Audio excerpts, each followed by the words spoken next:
The signal came from a planet that wasn't supposed to exist anymore. At least that's what the Council registry said. LV 7789. Dead moon, failed star, sector classified uninhabited 6,000 years back.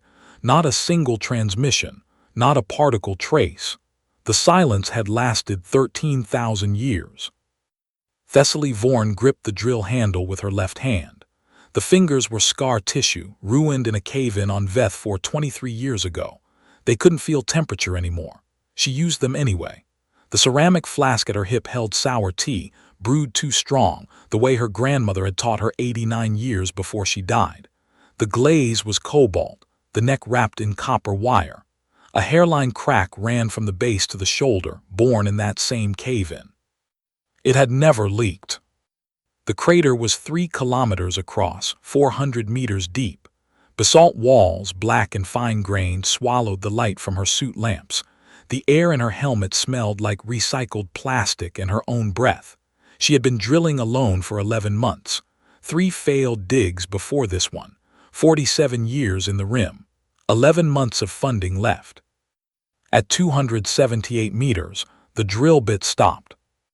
Not stopped, bounced, the wrong density. The readout flickered, steadied, held.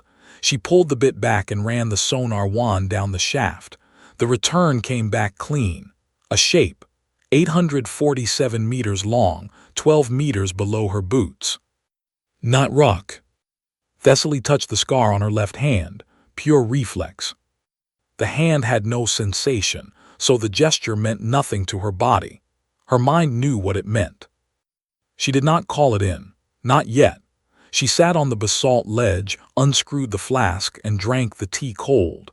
It was sour enough to make her jaw tighten. Then she sent the deep scan packet to the council relay and waited. 72 minutes later, Prefect Orendrell answered. His voice came through like grinding stone. Broad-shouldered in administrative gray plate, pale yellow eyes that did not blink when he spoke. 312 years of service. He had never visited a dig site in 147 years of prefecture. A ceremonial blade at his hip, never drawn. You have found a geological anomaly, Drell said. The moon is dead. The find is a hoax. You have 48 hours to comply. Thessaly looked at the scar on her hand. She said nothing. 6 days later, a second answer came. Dr. Yuki Tanako-Duya's face filled the screen, delayed by 11 minutes each way. She was 34, gray at the temples, chipped white mug on the desk beside her. Dog tags hung on the wall behind her, 3 generations of them, catching the light from a window Thessaly could not see. The alloy signature is pre-council, Tanako-Duya said. Her voice was steady, the way people spoke when they had rehearsed the impossible. Pre-conquered, pre-everything. She paused. The delay swallowed the silence. The ship is 13,000 years old. It predates every institution by 4,000 years. Thessaly's fingers tightened on the flask. The copper wire bit into her palm. On the scan, Tanako-Duya pointed to a symbol on the hull, a circle, a vertical line, 2 short horizontals. That's the mark of the long vigil, she said. It was a program. It was never announced. No species was told. The records were sealed 11,000 years ago. Thessaly touched the scar again. What does it mean? Another 11 minutes. Tanako-Duya's face shifted, not with surprise but with the weight of something she had always known and never spoken. It means the ship was not abandoned. It means it was waiting. Thessaly sat in the dark crater, the failed star a dull ember overhead, and felt something she had not felt in 47 years. The feeling had no name in Kavani. The humans might have called it dread, or hope, or the moment before a door opens when you are not sure you want to see what is on the other side.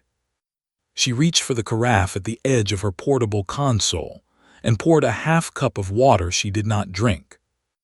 At the crater's rim, Vel-Shareth had not spoken in 9 days. The Vithari elder observer stood like a clock still learning to read the stars, 40,000 years old, bone-white and thin, his dry voice a thing that seemed to come from somewhere deeper than his throat. He looked at the sky. He looked at the crater. He said nothing. But he did not leave. Day 14, Drell arrived in person. His shuttle settled on the basalt with a whine of thrusters that sent dust curling across the crater floor in slow, airless spirals. He stepped out in full administrative plate, the ceremonial blade catching the starlight. 6 formal objections filed in 4 days, pale yellow eyes, no blinking. "The long vigil does not exist in any council record," he said. "I am shutting this dig down in 72 hours. Thessaly stood between him and the shaft. Her left hand hung at her side, the scarred fingers curled slightly, the way they always did when she was uncertain. She had spent 11 months drilling into silence. She was not going to stop because a man who had never touched dirt told her to. "With respect, Prefect," she said, "the ship is real. The scans are real, the alloy is." "The alloy is a geological curiosity," Drell said. "The Council has catalogued all civilization. We know what exists. We know what does not. You have found a rock formation that resembles a hull, nothing more." Behind him, Velshareth moved for the first time in 9 days. A single step forward. His dry voice filled the calm channel like dust settling on stone. "What if the Council does not know?" he said, "because it was not meant to know." Drell turned. For a moment the grinding stone of his voice caught, then it resumed. "The observer speaks out of turn. The Vithari are record keepers, not participants. You will return to your station." Velshareth did not move. "I have watched 12 species rise and fall," he said. "I have learned one thing. The archive that believes it is complete is the most dangerous lie in the galaxy." Thessaly looked from the Vithari to the Prefect, to the shaft behind her. The drill rig stood silent, its bit still warm. The flask at her hip pressed against her thigh, a small weight of cobalt and copper and sour memory. She made a decision she had not known she was going to make. "I am sending a second transmission," she said, "to the Earth Historical Preservation Office. Direct channel, emergency protocol." Drell's pale eyes narrowed. "You do not have emergency authority." "I do now," Thessaly said. "I am invoking the Kavani right of first witness. The find predates the Council. It carries a human mark. It is intact. It is waiting." She paused. The word felt strange in her mouth, borrowed from Tanako Duya, heavy with meaning she did not yet understand. "I request a human witness." Drell's hand moved toward the blade at his hip, not to draw it. To touch it the way Thessaly touched her scar. A reflex of uncertainty, hidden in a gesture of authority. "You have 48 hours, he said. "Then my security team seals the shaft, permanently." He turned and walked back to his shuttle. The dust spiraled behind him, slow and endless, and settled on nothing. Thessaly stood in the crater, alone except for the Vithari at the rim and the ship 12 meters below her boots. She unscrewed the flask and drank the last of the tea. It was cold. It was sour. It tasted like every dig she had ever failed and every night she had spent believing the next one would be different. 11 hours later, the shepherd's call emerged from the dark side of the failed star. 312 meters, matte black hull, no transponder, crew of 32.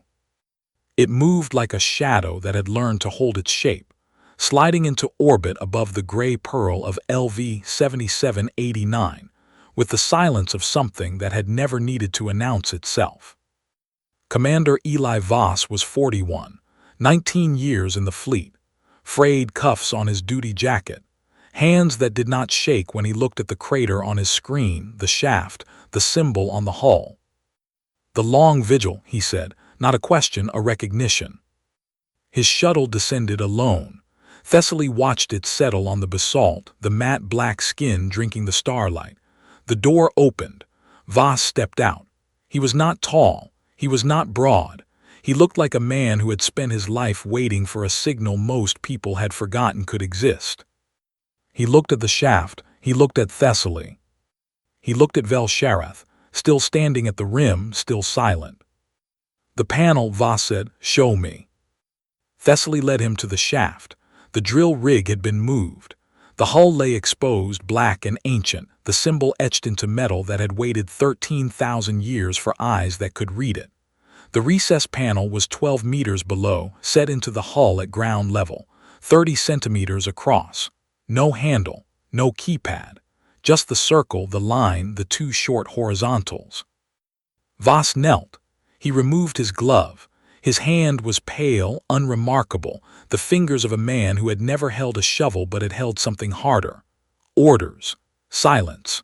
The weight of a program no one had told him about, passed down through generations of dog tags and chipped mugs and whispered stories at funerals. He placed his palm on the panel. For a moment, nothing. Then the hull made a sound like breath after 13,000 years. A low exhale, the release of pressure held across epochs. The basalt around the shaft cracked, fine lines spiderwebbing outward, and the door began to open. 12 meters high, 8 meters wide, no hinge visible. It simply separated, a seam of light widening from nothing, pale blue spilling across the crater floor like water finding level. Inside, a corridor stretched into darkness, 847 meters, lights flickering on one every 4 meters, a wave of pale blue rolling toward a shape at the far end. A command chair, a console, and on the console a single mug, ceramic, white, chipped rim. Voss did not move. He knelt with his hand still on the panel, though the panel had gone dark, its purpose served. He looked at the mug. He looked at the chair. He looked at the lights rolling toward him like a tide that had been waiting for the right moon to pull it. "I am not the captain," he said. His voice was quiet, but it carried in the stillness of the crater, in the breath of the ship. "I am the witness." Thessaly stood at the threshold, the cobalt flask heavy at her hip, the scar on her left hand aching with a phantom pain that had no nerve to carry it. She felt the cold air from the corridor on her face, ozone and old iron, the smell of a place that had been sealed before her species had learned to look up. Behind her, Vel-Shareth spoke for the second time in 23 days. "I have watched 12 species rise and fall," he said. "I have never seen one bury a weapon and wait 13,000 years for the right question to be asked." Thessaly stepped into the corridor. The lights moved ahead of her, patient, ancient, alive. The ship was not abandoned, it was waiting. And now, at last, it had been found. The pale blue light moved ahead of her in waves, each fixture waking as she passed, dimming behind her once she had gone. Thessaly walked the corridor with her left hand pressed to the wall, feeling nothing through the scar tissue, tracing the seams of the hull with fingers that could not tell her if the metal was warm or cold. The air tasted of ozone and old iron, the mineral bite of something that had been sealed before her grandmother's grandmother was born. Voss walked beside her, saying nothing. His boots made no sound on the deck. The matte black of his duty jacket seemed to drink the light rather than reflect it. He did not look at the walls. He did not look at the fixtures. He looked only at the chair at the far end, growing closer with each step, and at the mug on the console beside it. The mug was white ceramic, a chip on the rim, the kind made by 1,000 careless sips. It sat on a surface that had not been touched in 13,000 years, and it looked like it had been set down 5 minutes ago, the owner stepping out for air. "How long has it been since anyone sat there?" Thessaly asked. Voss did not answer. He was counting the lights, one every 4 meters, 212 fixtures between the door and the chair. He had stopped at the 106th, his hand raised, not touching anything, just held in the air like a man checking for rain. "The long vigil was never announced," he said, "not to her, to the chair or to the mug or to something neither of them could see. No species was told, the records were sealed, but the orders were passed, father to child, ship to ship, mug to mug." He glanced at the white ceramic, the chipped rim. This was Captain Morrison's. He set it down before he left. He knew someone would come. "Left where?" Voss lowered his hand. He walked on. The lights woke ahead of him, died behind, and Thessaly followed, the cobalt flask bumping against her hip with each step. They reached the chair. It was not large. It was not ornate. It was a seat built for a human frame, worn at the armrests where hands had rested, the padding compressed by years of waiting. The console before it was dark except for a single screen, dormant, black as the basalt outside. Voss did not sit. He stood before the chair like a man at a graveside, and he reached into his jacket. He withdrew a small object, flat, metallic, the size of his palm. A key. No, not a key. A dog tag, 3 generations of them, strung on a chain that had been polished by handling. He set the dog tags on the console beside the mug. The screen woke. Not gradually, not with a flicker. It blazed to life, white text on black ground, the characters sharp as broken glass. Thessaly could not read them. The language was old, pre-council, the shapes of the letters unfamiliar, blocky and direct. But Voss read them. His lips moved. His shoulders straightened. And then, slowly, they fell. "The long vigil continues," he said, translating for her, for the ship, for the dead moon outside. "When the galaxy is ready, wake the captain." He turned to face her. In the pale blue light, his face looked older than 41.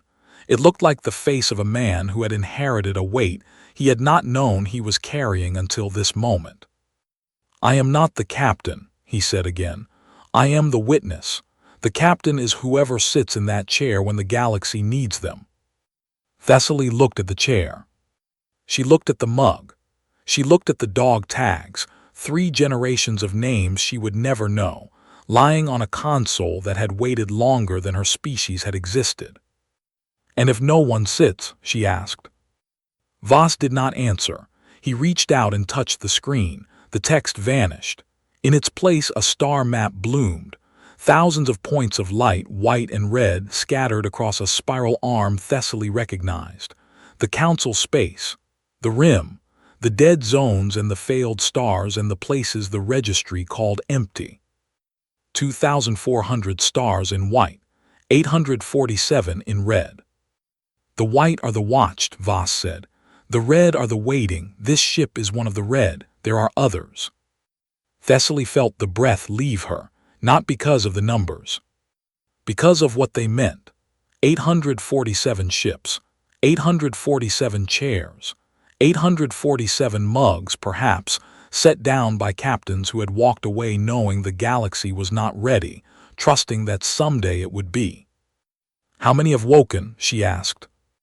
Voss's finger traced the screen. A single white point far rimward pulsed once and went dark. 1, before this, 9,000 years ago. The council was young then. It did not understand what it saw. The ship returned to silence. The record was lost. "The council classified this sector uninhabited," Thessaly said. 6,000 years ago. They did not know. They were not meant to know. Voss turned from the screen. The long vigil was not built for the council. It was built for the galaxy. The council is an institution. Institutions forget. The vigil does not. Behind them, down the corridor, footsteps echoed. Slow, deliberate. The grinding stone of administrative boots on ancient deck. Drell had entered the ship. He moved through the pale blue light with his ceremonial blade at his hip, his pale yellow eyes fixed on the chair, the screen, the 2 of them standing before it. His administrative gray plate caught the fixtures and threw back nothing, the matte finish designed to absorb attention rather than draw it. "This is a council matter," he said. "The vessel will be catalogued, sealed, and studied under proper authority. You have both exceeded your mandate." Voss did not move from the console. "The ship predates the council, prefect. It does not answer to your authority." "It answers to whoever holds the codes," Drell said. "And I hold the codes. The council has issued a containment order, effective immediately."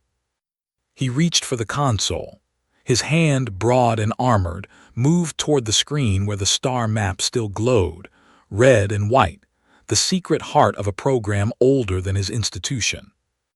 Voss caught his wrist. The movement was not fast. It was not violent. It was the grip of a man who had spent 19 years holding things together that wanted to fly apart. Drell's arm stopped. His pale eyes widened, a fraction, the first crack in the grinding stone. "You do not hold the codes," Voss said quietly. "The codes are blood. The codes are memory. The codes are 3 generations of dog tags and a chipped mug on a console. You have none of these." Drell pulled his arm free. He stepped back. For a moment, the prefect stood in the pale blue corridor of a ship that had waited 13,000 years for this exact conversation, and he did not speak. The grinding stone had caught. The blade at his hip had never been drawn. The eyes that did not blink were blinking. "I will return with security," he said. "You have 48 hours." He turned and walked back down the corridor, the lights dimming behind him, the ship breathing around him, indifferent to his deadlines. Thessaly looked at Voss. "Will he?" "He will try." Voss released the console. He looked at the star map, at the red points scattered like wounds across the galaxy. But the ship is already awake. Seismic sensors across the sector have registered movement. The hull is shedding basalt. Engines are warming. The Council knows by now.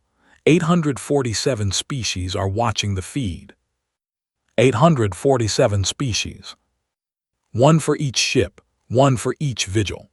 Voss touched the dog tags on the console, a brief press of fingers, and stepped back from the chair. The shepherd's call is relaying the signal. Every receiver in Council space is picking it up. The question is not whether they will come. The question is what they will see when they arrive. He turned to face her fully for the first time since they had entered the ship. In the pale blue light, his frayed cuffs looked almost white. His hands, which did not shake, were clasped before him, the fingers interlaced, the posture of a man who had run out of things to prepare for and was now simply waiting for the world to catch up. "What do you see?" he asked. Thessaly looked at the chair. She looked at the mug. She thought of her grandmother, 89 years dead, teaching her to brew tea too strong to be polite, too sour to be shared with strangers. She thought of the flask at her hip, the cobalt glaze, the copper wire, the crack that had never leaked. She thought of Veth, the cave-in, the hand that no longer felt temperature, the 47 years of digging into silence and finding only more silence. "I see a species that buried its strength," she said, "not because it was weak, because it was patient." Voss nodded. He did not smile. It was not a moment for smiling. Patience is a kind of architecture. You build it 1 generation at a time. You pass it down like a recipe, too strong to be polite, too sour to forget. He reached for the mug on the console. He did not lift it. He only touched the chipped rim, a gesture as brief and private as Thessaly touching her scar. "The ship will rise in 6 hours," he said. "The hull is clear of the moon. The engines are cycling. When it breaks orbit, every receiver in Council space will know that something old has moved, something that was not dead, something that was waiting for the right question." "The right question," Thessaly repeated. "What was the question?" Voss looked at the star map, at the red points, at the single white pulse far rimward that had woken once and gone dark again. "The question was never spoken," he said. "It was asked by the galaxy itself, by the way species treat each other, by the way institutions grow old and blind. The vigil was not waiting for a word. It was waiting for a need. A moment when the galaxy was ready to remember that strength does not have to shout to be real." Down the corridor, a new sound reached them. Not footsteps, not breathing. A low hum building from the deck, from the walls, from the chair itself. The ship was waking fully now, systems cycling, the long sleep ending in a stretch of metal and light. Thessaly felt it through her boots, a vibration that her ruined hand could not feel but her bones could. She pressed her scarred palm to the wall and felt nothing, as always, and yet she knew. The ship was alive. It had been alive for 13,000 years, holding its breath, keeping its watch, trusting that the galaxy would someday need what it had buried. She thought of Drell, flying back to his shuttle, to his paperwork, to his 6 formal objections and his 312 years of service. She thought of the council, receiving the signal, parsing the impossible, calling emergency sessions in halls that had not seen true surprise in millennia. She thought of 847 species, watching their screens, seeing a dead moon give birth to a ship that predated their oldest laws. And she thought of the flask at her hip, the cobalt glaze, the sour tea, the grandmother who had taught her that some things were worth waiting for, worth brewing too strong, worth carrying into places where no one else would drink them. The captain is whoever sits in that chair when the galaxy needs them, she said. It was not a question this time. It was a statement, heavy with the weight of something she was only beginning to understand. Yes, Voss said. And if the galaxy never needs them? Voss looked at the mug. He looked at the dog tags. He looked at the star map, the red points, the waiting. Then they wait, he said. That is the vigil, that is the point. The hum grew louder. The deck beneath them shifted, a microscopic adjustment, the ship settling into itself after a sleep longer than history. Outside, through the hull, through the basalt, through the dead air of the moon, Thessaly knew that the shepherd's call was relaying everything. The light, the chair, the mug, the map of red and white stars that told a story no archive had recorded. She reached for her flask. She unscrewed the cap. The tea inside was cold, had been cold for hours, but she drank it anyway. It was sour. It was too strong. It tasted like every dig she had ever failed and every silence she had ever broken. Voss watched her drink. He said nothing. Then he reached into his own jacket and withdrew a small flask, matte black, unmarked. He unscrewed it and raised it in her direction, a silent toast across the gulf of species and centuries. To the witnesses, he said. Thessaly lowered her flask. The cobalt glaze caught the pale blue light of the corridor, and for a moment the crack in the ceramic seemed to glow, a hairline of brightness in the dark. She looked at Voss, at the chair, at the ship that had waited longer than her civilization had existed. To the waiters, she said. The deck shuddered, not violently. A sigh, a release. The engines were cycling to full wakefulness, and somewhere in the deep architecture of the ship, a countdown had begun that no human voice had started and no alien authority could stop. Thessaly touched the scar on her left hand, pure reflex. The hand had no sensation, but her mind knew what the gesture meant. She was not afraid. She was not hopeful. She was something else. Something the Kavani had no word for and the humans might have called awe or dread, or the moment after a door opens when you realize the room was built for you all along. And in the silence that followed, as the ship prepared to rise, Vel Shareth's voice came through the calm, dry as dust, older than the hull around them. The council is convening. They are asking what this means. They are asking who authorized the awakening. They are asking. A pause long enough to hold a breath. They are asking the wrong questions. Thessaly looked at Voss. Voss looked at the chair. The mug sat on the console, white and chipped and patient, waiting for a captain who might never come. The right question, Voss said, is whether the galaxy is ready to learn the difference between a grave and a seed. The deck shuddered again. The ship was rising. And somewhere in the dark between stars, 846 other vessels held their breath, listening. The ship broke orbit at the moment Drell's shuttle reached 12,000 kilometers. Thessaly felt it before the instruments registered, a shift in the deck's hum, a note deepening from breath to voice.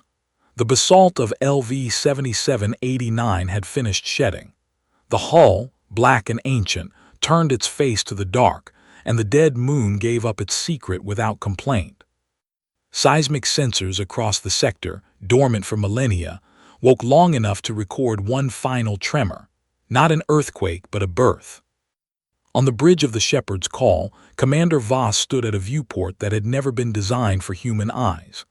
The glass, if it was glass, showed the ship rising, shedding dust and silence, a shape against the failed star that looked less like a vessel and more like a question the galaxy had forgotten it asked. "Prefect Drell is hailing," said the comm officer. A young woman, her voice steady, her hands on the console not shaking. Voss did not turn. "Relay to the observation deck. Let him watch." Thessaly was already there. The observation deck of the Shepherd's Call was not large. 32 crew members, and most of them were at their stations, watching screens, watching feeds, watching the impossible become merely unprecedented. But Thessaly stood at the forward viewport alone, the cobalt flask in her scarred hand, the copper wire wrap catching the pale light from the rising ship. Drell's face appeared on the deck's secondary screen. Grinding stone, pale yellow eyes, the ceremonial blade at his hip, still sheathed, still untouched. He had sent 14 messages in the last hour. The Council had not answered. 847 species were watching the feed, and the Council's silence was louder than any decree. "You have committed an act of institutional vandalism," Drell said. His voice was flat, the tone of a man reading from a script he had memorized in a language he no longer believed. "The vessel will be reclaimed. The site will be sterilized. Your licenses." "The Council is not answering your calls, Prefect." Velsharath stood at the edge of the viewport, bone white in the ship's artificial light, his dry voice carrying without effort. "I have observed their chambers for 9,000 years. I have seen them convene for trade disputes, for border skirmishes, for the color of a delegate's robes. They have not convened for this. They do not know what to convene for." Drell's mouth closed. The grinding stone caught again. "The ship is not rising in aggression," Voss said, entering the deck. His frayed cuffs brushed the railing. His hands, which did not shake, rested on the metal, loose, ready. "It is rising to be seen. That is all. The vigil does not threaten. It witnesses. It waits. It shows itself when the galaxy is ready to see." "Ready for what?" Thessaly asked. Voss looked at the ship, now clear of the moon's gravity, holding station in the dark. "Ready to learn the difference," he said, "between what is dead and what is dormant."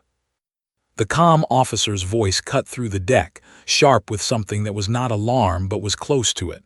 "Commander, we're picking up movement, deep rimward, multiple contacts, no transponders, no registry signatures."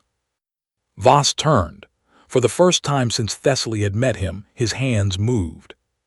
He clasped them behind his back, the fingers interlacing, the grip of a man holding himself together by force of habit. "Locations. Scattered all rim sectors, all dark zones." The comm officer's fingers danced across her console. 12 contacts. No 20, 30. They're not moving toward us, they're just waking, power signatures cycling, minimal, like they're checking in. Thessaly felt the breath leave her, not in fear, in recognition. The star map on the console, the red points, the white. The ships that had waited longer than history, longer than the Council, longer than the concept of waiting itself. They were not attacking. They were not fleeing. They were answering. "How many?" Voss asked. 47 confirmed. "More registering every minute." The comm officer paused. Her voice dropped to a whisper that the deck's acoustics carried perfectly. "They're not talking to us. They're talking to each other, a language we can't parse. But the pattern," she pulled up a visual, a web of light spreading across the rim, each point pulsing in sequence, a wave of recognition rolling outward from LV 7789 like ripples from a stone. "It's a roll call." Thessaly looked at Voss. Voss looked at the ship. "The vigil was never one vessel," he said. "It was a network, a question asked in 847 places, waiting for one answer. The answer was always meant to be the same." He turned to face her, and in his eyes she saw something she had not seen before. Not fear, not hope. The weight of a man who had inherited a program he was only now beginning to understand. When one wakes, the others check. They ask, is it time? Has the galaxy changed? Is the need real, or is this a false alarm like 9,000 years ago? And if they decide it's real, Voss did not answer. He looked at the web of light on the screen, the roll call spreading, the ancient vessels stirring in their graves of dark matter and silence. On the secondary screen, Drell had gone silent. His pale yellow eyes were fixed on the web, on the pattern, on the mathematics of patience made visible. His hand was at his hip, not on the blade, but on the administrative plate at his waist, the seal of his office, the symbol of 312 years of service built on the assumption that the archive was complete. "The council must be told," he said, but his voice had changed. The grinding stone was cracked. There are procedures, there are protocols. This cannot be."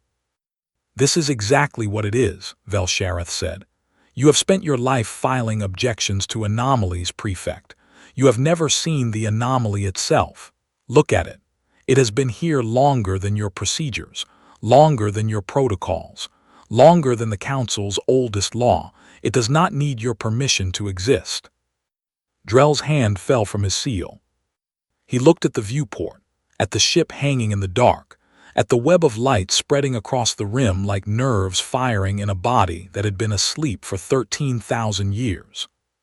"I will file a formal report," he said, but the words were hollow, the reflex of a man whose framework had collapsed and who did not yet know what to build in its place. There must be a category, a classification." "There is no category," Thessaly said. She did not look at him. She looked at the ship, at the flask in her hand, at the crack in the cobalt glaze that had never leaked. "There is no classification. There is only what is true and what we have chosen not to see." The deck fell silent. The roll call continued on the screen, the ancient vessels checking in, one by one, the pattern growing more complex, more alive, a language older than speech speaking across the dark in pulses of light and silence. Then the comm officer spoke again, and her voice was different, not steady, not alarmed, awe stripped bare. "Commander, one of them is moving." Thessaly turned. Voss turned. Even Drell on his screen leaned forward, the grinding stone forgotten. "Which one?" Voss asked. "Rimward, sector designation." The comm officer stopped. She looked at her readout, then at Voss, then at the screen where the web of light pulsed. "It doesn't have a designation. It's not in any registry, but it's moving toward us. Slow, deliberate, not hostile trajectory, just approaching. Time to intercept. At current speed, 4 days." The comm officer paused. "But Commander, it's not the only one. 3 more have broken station. 5, 8. They're not converging. They're not forming a fleet. They're just coming, like they're answering a summons they didn't know they were waiting for." Voss looked at Thessaly. Thessaly looked at the flask in her hand. The cobalt glaze caught the light from the viewport, the pale blue of the ancient corridor, the white of the ship's running lights. The crack in the ceramic seemed to pulse with the roll call, a heartbeat in glaze and wire. "The summons was not sent by us," she said. "It was sent by the galaxy, by the fact that we found one. By the fact that we asked the right question." "What was the right question?" Drell asked. His voice was small now, the grinding stone ground to dust. "What did you ask?"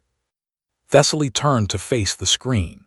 She looked at the prefect who had tried to bury her find, who had filed 6 objections in 4 days, who had never visited a dig site in his life. She looked at him with the patience of a woman who had spent 47 years drilling into silence and had learned that the only way to find truth was to keep turning the bit. "We didn't ask anything," she said. "We just didn't stop looking." The deck shuddered, not from engines, not from weapons.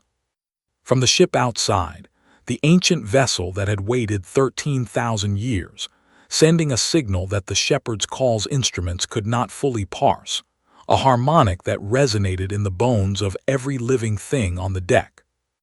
Thessaly felt it in her ruined hand, felt nothing, as always, but knew. The gesture of touching her scar was not reflex now, it was recognition. The hand that could not feel temperature could feel this, the vibration of a galaxy changing its mind. Voss moved to the viewport. He placed his palm on the glass, if it was glass, the same hand that had opened the panel on LV 7789, that had touched the console where Captain Morrison's mug still waited. He pressed his forehead to the viewport, a gesture of exhaustion or prayer or both. "They're not weapons," he said. His voice was muffled by the angle, but the deck's acoustics carried it.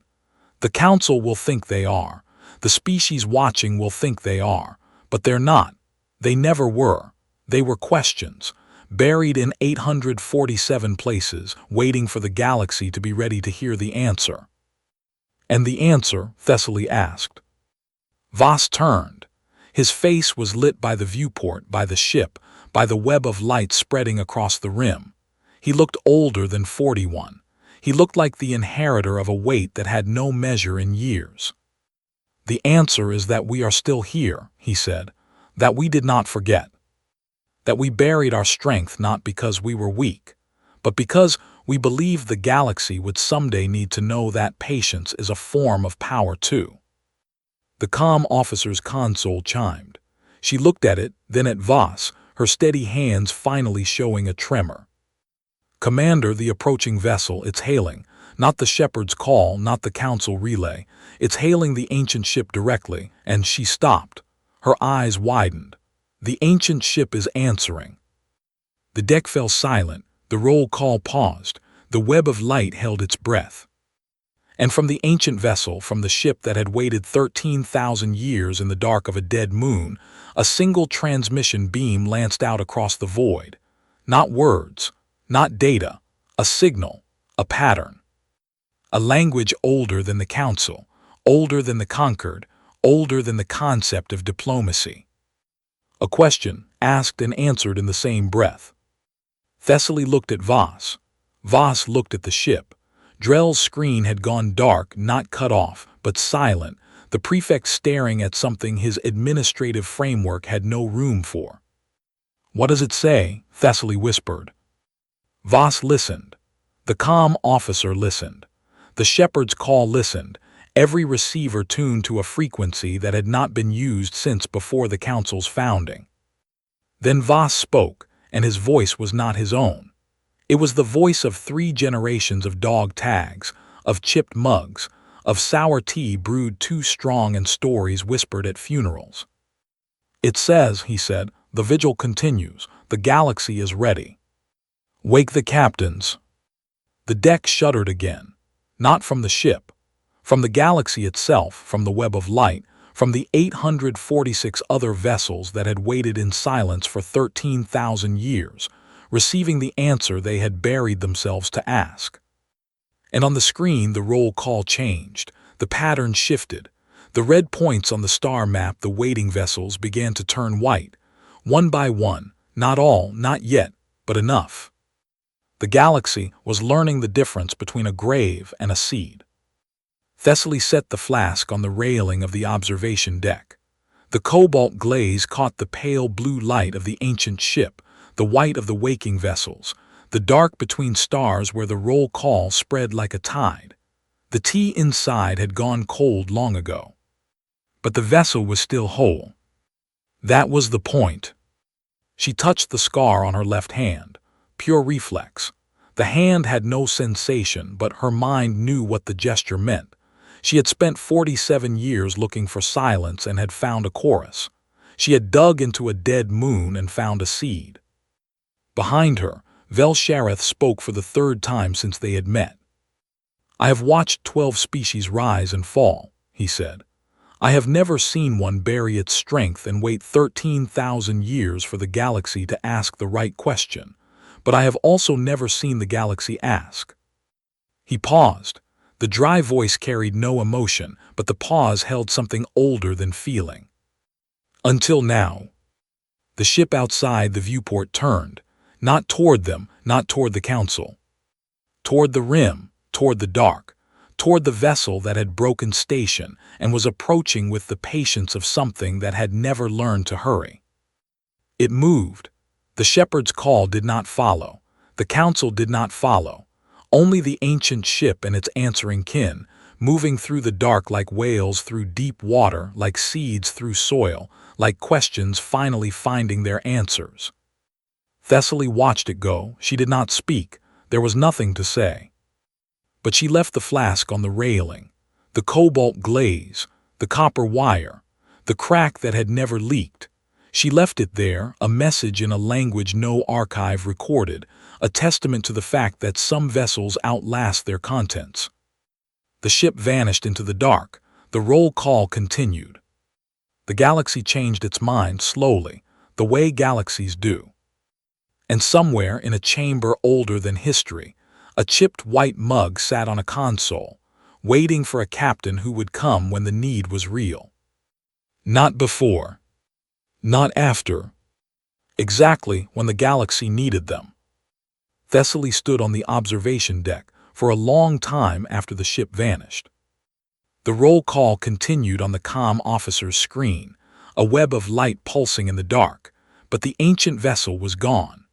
The shepherd's call held its position above LV 7789, the failed star a dull ember through the viewport, the gray pearl of the moon turning slowly below. The cobalt flask sat on the railing where she had left it, catching the pale blue light of the ship's running lamps, the copper wire wrap glinting like something that had learned to outlast its purpose. She did not touch it, not yet. Behind her the deck hatch opened. Commander Voss stepped through, his frayed cuffs brushing the frame, his hands at his sides. He moved to the railing and stood beside her, not close enough to crowd, not far enough to dismiss. They watched the dark together. "The council has convened," he said. His voice was quiet, the tone of a man who had spent his life waiting for a signal and was now learning what came after. Emergency session. 847 species represented. The Vithari delegate spoke first. Velshareth's report relayed from the shepherd's call. They are still speaking. What are they saying? Voss was silent for a moment. The deck hummed beneath them, the ordinary music of a ship at station keeping, nothing ancient about it. They are asking what it means. They are asking who authorized the awakening. They are asking, he paused. The same pause Thessaly had heard in the corridor, in the crater, in the moment before the door opened. They are asking the wrong questions.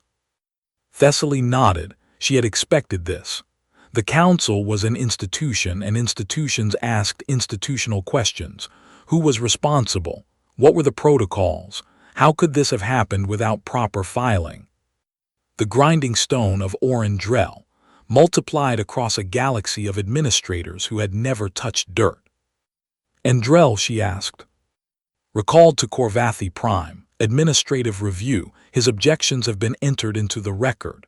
Voss's hands, which did not shake, gripped the railing. They will find him competent. He filed the correct forms. He followed procedure. The failure was not his, it was the framework's. The archive that believes it is complete is the most dangerous lie in the galaxy. Velshareth said that. They are quoting him in the chamber now. Thessaly looked at her scarred hand. The fingers curled slightly, the way they always did when she was uncertain. She pressed them to the railing, feeling nothing, and thought of the prefect who had tried to bury her find, who had filed 6 objections in 4 days, who had never visited a dig site in his life. He was not evil. He was not cruel. He was a man who had built his identity on the assumption that the archive was truth, and the truth had just outlived his framework. He will never understand, she said. No, Voss agreed, but he will file a new category, a new classification, a box to put this in so that the next time, the next ship, the next vigil, there will be a form to fill out. That is what institutions do. They do not learn, they adapt. The deck fell silent. The roll call pulsed on, distant, patient, the ancient vessels checking in, asking their question, receiving their answer.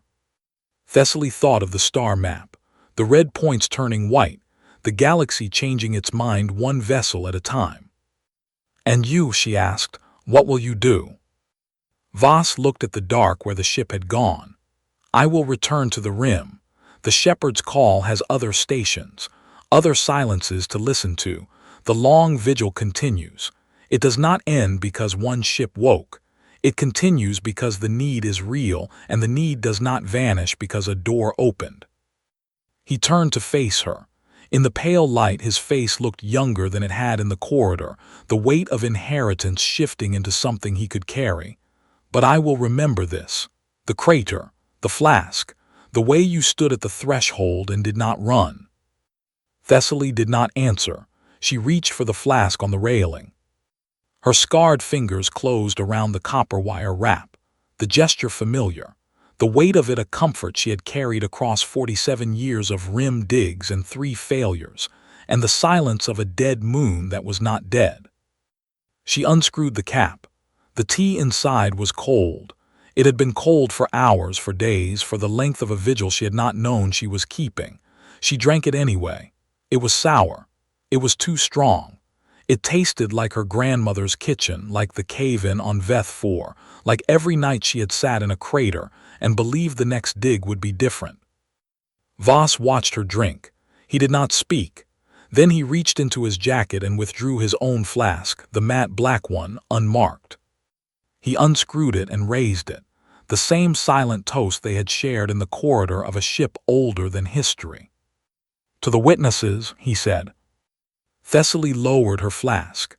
The cobalt glaze caught the pale blue light, and the crack in the ceramic seemed to pulse, a hairline of brightness in the dark. She looked at Voss, at the railing, at the dark where the ship had gone. "To the waiters," she said. She set the flask back on the railing, not to leave it, to place it. A deliberate gesture, the same way she had placed her drill on the basalt after the bit stopped bouncing, the same way she had placed her palm on the hull and known, without data, without proof, that what lay beneath was not rock. Voss nodded. He turned and walked back to the hatch, his boots making no sound on the deck, his hands at his sides, the posture of a man who had finished one vigil and was beginning another. The hatch closed behind him. Thessaly stood alone on the observation deck. The roll call continued, distant, patient, a language of light and silence that needed no translation. The failed star turned. The gray pearl of LV 7789 turned beneath it. The cobalt flask sat on the railing, whole despite its crack, filled with cold tea brewed too strong by a woman dead for 89 years. She reached into her pocket and withdrew a small object, flat, metallic. She had taken it from the console in the ancient corridor in the moment before Voss had set down his dog tags when no one was looking. A data chip. Pre-council format, pre-conquered, pre-everything. She had not looked at it. She had not told anyone. It had sat in her pocket through the rising, through the roll call, through the departure, a weight she had carried without knowing why. Now she held it in her scarred hand, the fingers that could not feel temperature tracing its edges. She did not insert it into a reader. She did not try to parse it. She simply held it, feeling nothing, knowing everything. The chip was not data. It was a message, not in words, in weight, in the fact that it had been left where she could find it by a captain who had set down his mug and walked away 13,000 years ago, trusting that someone would come who understood what trust looked like. She slipped it back into her pocket. She would not file it. She would not catalog it. She would carry it the way she carried the flask, the way she carried the scar, the way she carried the silence of 47 years that had finally found its voice. The deck hatch opened again. She did not turn. Footsteps approached, slow, deliberate, the dry scrape of bone on metal that she had learned to recognize. Vel Shareth stood beside her. He did not lean on the railing. The Vithari did not lean. He simply stood, 40,000 years old, looking at the dark with eyes that had seen 12 species rise and fall and had learned, finally, to hope. "The Council will not understand," he said. "Not in my lifetime, not in yours, perhaps not in the Council's." "I know," Thessaly said. "But they will remember. They will file it. They will build a box, as the human said, and they will place this inside it, and someday, when the next ship wakes, the box will be there. That is how institutions learn, not by understanding, by remembering." Thessaly nodded. She touched the scar on her left hand, pure reflex. The hand had no sensation, but her mind knew what the gesture meant. It meant she was still here. It meant she had not stopped turning the bit. It meant that patience was not the absence of action, but the refusal to act before the moment was right. "The flask," Velshareth said. "You left it on the railing." "I did." "Why?" Thessaly looked at the cobalt glaze, the copper wire, the crack that had never leaked. She thought of her grandmother, teaching her to brew tea too strong, the way you brewed it when you were waiting for something that might not come. She thought of the captain's mug on the console, white and chipped, waiting for a hand that might never return. She thought of the data chip in her pocket, the weight of a message she could not read and did not need to. "Because the vessel outlasts the tea," she said. "That is the point. The tea is for the drinker, the vessel is for the waiting." Velshareth was silent for a long time. The roll call pulsed. The failed star turned. The galaxy changed its mind slowly, the way galaxies do, one vessel at a time, one crack at a time, one sip of cold tea at a time. Then he spoke, and his dry voice carried no emotion, but the words held something older than feeling. "I have watched 12 species rise and fall," he said. "I have never seen one bury its strength and weight. I have never seen the galaxy ask the right question. I have never seen a vessel outlast its purpose and still be whole." He paused, the dark held its breath. "Until now." He turned and walked away, his footsteps fading into the hum of the deck, the ancient music of a ship that was not ancient, a witness returning to his watch. Thessaly stood alone. She looked at the flask on the railing. She looked at the dark where the ship had gone. She looked at her scarred hand, the fingers curled slightly, the gesture that meant uncertainty and recognition, and the quiet pride of a woman who had spent 47 years drilling into silence and had finally learned that silence was not empty. It was full. It was waiting. It was the galaxy's way of holding its breath until the right moment to speak. She reached for the flask. She lifted it. She felt the weight of it, the cobalt glaze, the copper wire, the crack that had never leaked, and she knew, without data, without proof, without any council registry to confirm it, that she would carry it to her next dig. And the one after that. And the one after that. Until the bit stopped bouncing again. Until the silence spoke again. Until the galaxy asked another question that only patience could answer. She unscrewed the cap. The tea was cold. She drank it anyway. The deck hummed. The stars turned. The roll call continued, distant, patient, a web of light in the dark that asked nothing and offered everything. And somewhere, in a corridor older than history, a chipped white mug sat on a console, waiting for a captain who would come exactly when the galaxy needed them. Not before. Not after. Exactly when the need was real. Thessaly set the empty flask on the console of the shepherd's call. The cobalt glaze caught the pale blue light of the awakened corridor. The tea inside had gone cold 13,000 years ago, in a sense. But the vessel was still whole. That was the point. She touched the scar on her left hand one last time, pure reflex. The hand had no sensation, but her mind knew. The answer was 13,000 years long.